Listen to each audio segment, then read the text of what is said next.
Chapter 7, moving right along. Chapter 7 is all about percentages, or percents, if you're looking to save a syllable or two. So a percentage literally means per 100 or out of 100, right? If you sort of break the word down.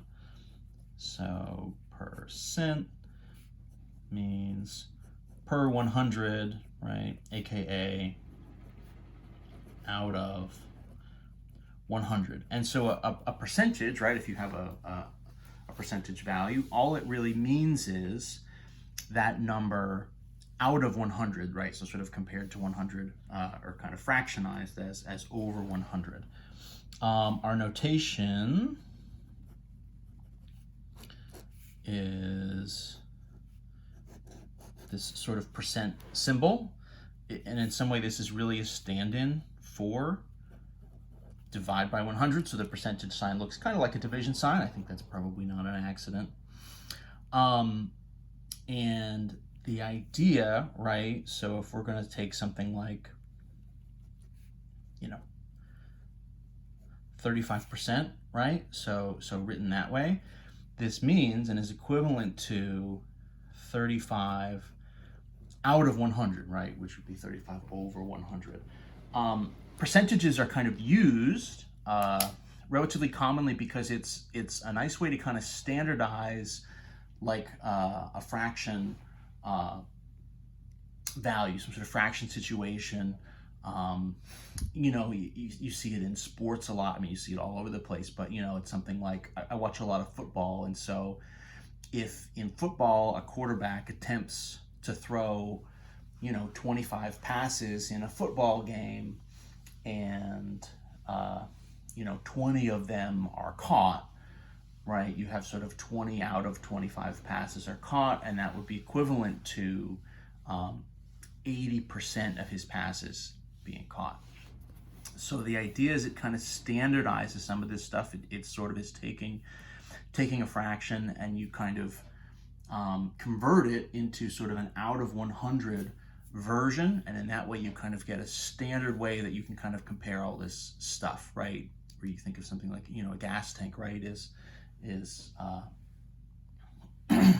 whatever this 15% of the gas left, versus saying I have 3 gallons left out of an 18-gallon tank or whatever. I don't think those numbers are right, so don't quote me, don't hold me to that. So the focus of this first section is we just want to be able to sort of take percentages, and we're going to convert them between sort of percent form and fraction form, and we also want to convert them between percent form and decimal form. Any kind of fraction we could sort of also write as a decimal, and so we can go back and forth in theory by the end of it between all three of these different forms. So we'd like to sort of start with convert percent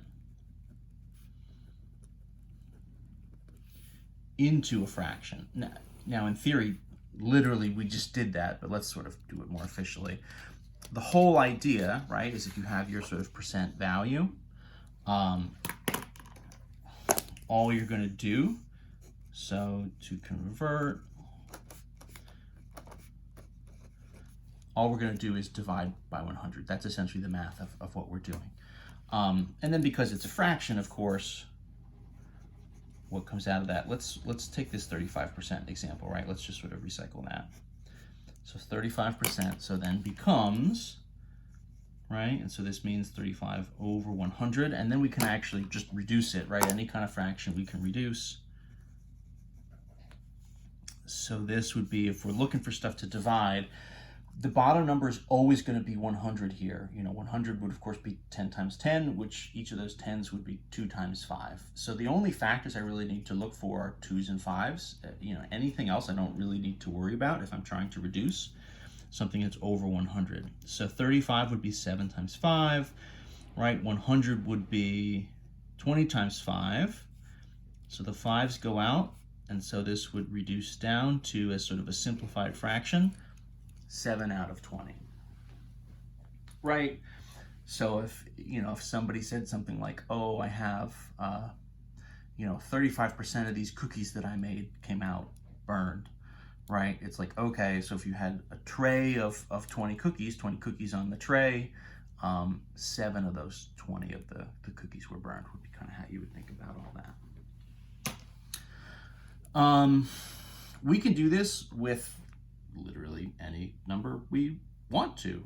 Percentages kind of go up and down. They're never going to be negative, but they can get really, really small. We could do, and you could even do stuff like, decimal type of percentages, right? So 1.5%, right, converted into a fraction, you'd say, okay, so that's like a 1.5 over 100. Now we'd like to sort of simplify that, right? Having a decimal over 100, a decimal sort of mixed into a fraction is kind of not great. So what we're going to do is effectively multiply by 10 and by 10. What I need to do is get this shifted over, right? I want the decimal to go away. I want to convert this from 1.5 to a 15, and I'm just going to match the decimal move on the bottom. So that's 15, and then this would be 1,000, right? So just sort of scale it up and go from there.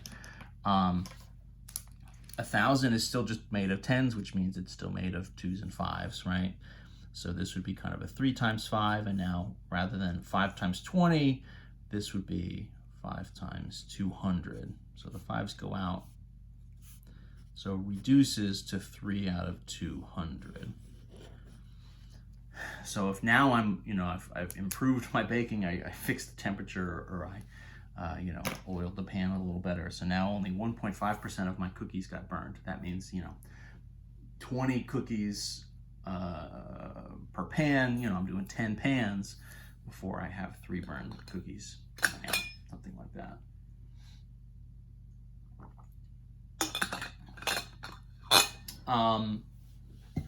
Something like 100%. So 100%, right, sort of normally means that you have sort of, achieved the goal or whatever, right? I have 100% unburned cookies, means I have all good cookies, all right? Or if you're thinking of this in terms of, scores on a test, right? 100% on a test means you got every question right with sort of no issues. So what does this look like kind of fraction-wise? Well, it would literally be 100 over 100, and that's just equivalent to like one whole, right? Just like one whole number. It's interesting, kind of by their nature, a percentage that's less than 100 is equivalent to a number that's less than 1, right? Because it's kind of by definition, if it's 80%, 70%, 60%, 20%, 5%, right, is less than one whole, because you're less than 100%, right? You're sort of relative to 100. So anything less than 100 is obviously then going to sort of make you less than 1. What can happen, though, we said you're not going to see any negatives here. Of course, a 0% would be equivalent to 0. But you could do something like a 225%. You can actually do percentages that are larger than 100%, depending on your situation, right? If there's bonus points on a test or something. But I think of these showing up more naturally if you ever talk about something like a percent growth or percent increase. So like,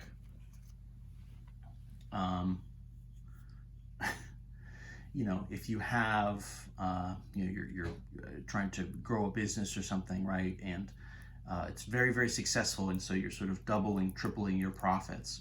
What you'd end up saying is, a 100% increase, or, 150% increase, right? Or our profits are, 200% what they were the last year. So a way of showing that you're growing above and beyond whatever your kind of baseline value was. Wouldn't make sense in other situations, right? Stuff like, how many cookies did we burn? You wouldn't burn 225% of your cookies because you're not magically just sort of pulling from thin air, 2-3 times as many cookies as you started with, and then of course most of them are burned. It's just not kind of a nonsense scenario. In any event, 225%, right? Something like this, bigger than 100, it follows the exact same rules and setups, which in this case, right, put it over 100, and then just reduce, right? Reduce it down. 225, this would be like 25 times 9, sounds right, right? 5 times 5. 4 times 25 is 100, right? So 8 would be 200, and then another 25 would be 9. And then 25 times 4, of course, on the bottom. So you can do 25s going out of there, and this would be the same thing as 9 over 4 as a fraction, right? So that's your move. So converting from a percent into a fraction is just a matter of dividing by 100. If I wanted to convert the other way, so if I want to convert a fraction into a percentage, what I'm going to do is, rather than divide, I'm just going to multiply by 100. So if I'm flipping the conversion, I'm just going to flip the operations. We'll just do a couple of these kind of fast, right? So something like 4 out of 5, right? 4/5. So to convert this into a percentage, what I would do, and the way I like to think of this, is you're sort of doing 4 over 5 times, and I think this is how the book kind of writes it, times 100%, essentially 100% over 1, right? And you're just doing a quick kind of fraction multiplication problem. In this case, 5 and 100 would kind of cancel and leave you with 20, so you'd have 4 times 20%, which would be 80%, which tracks with our 4 out of 5. You could do, really tiny kind of stuff, I guess, in some sense. Maybe I've got 7 out of 200 or something, right? I want to convert this into a percentage. Same setup, 7 over 200 times 100% over 1. Essentially the zeros here cancel. This would be sort of 7 over 2%, right? Which you'd sort of call, maybe 3.5% or something like that, right? Rewrite it as like a mixed number. You could actually even start with a mixed number, which then by kind of its definition means you're starting with something that's bigger than 1. So maybe you've got, I don't know, 2 and 1/8 or something, right? So convert this into a percentage.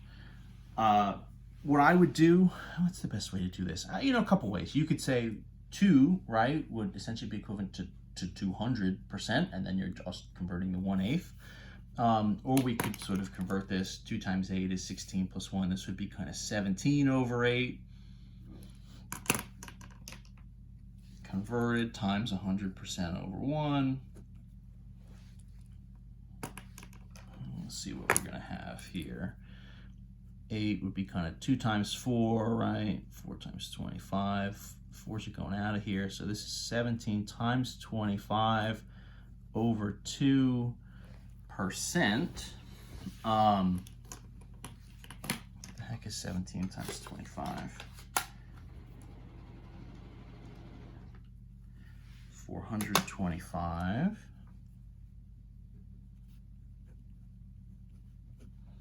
over 2, right? Percent. So this is going to be something like 212.5%, right? 212.5%. Something kind of like that. But that's the move. So converting in and out of percentages and fractions is just a matter of either sort of dividing or multiplying by 100 and going from there. We're going to do decimals in the next video. So see you there.